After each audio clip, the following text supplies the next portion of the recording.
యవనస్తులు దేని చేత తన నడతను శుద్ధి చేసుకుంటారంట? వాక్యము చేతనే. ఈరోజు యవన బిడ్డలైనటువంటి వారికి ప్రాముఖ్యముగా కావాల్సింది ఏమిటి అంటే దేవుని వాక్యము కావాలి. ఆ దేవుని వాక్యము చేతనే ఒక యవనస్తుడు తన నడతను శుద్ధి చేసుకోగలుగుతాడు. దేవుని వాక్యము చేతనే ఒక వ్యక్తి తన జీవితంలో ఎలా ముందుకు కొనసాగాలో తెలుసుకోగలుగుతాడు.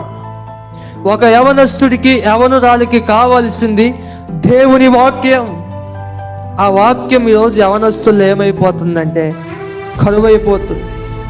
కానీ యవనస్తులుగా యవనురాలుగా కూడి వచ్చిన మీ అందరికీ దేవుని సేవకునిగా తెలియజేస్తున్నాను, దేవుని వాక్యము మీలో నిలిచి ఉండాలి.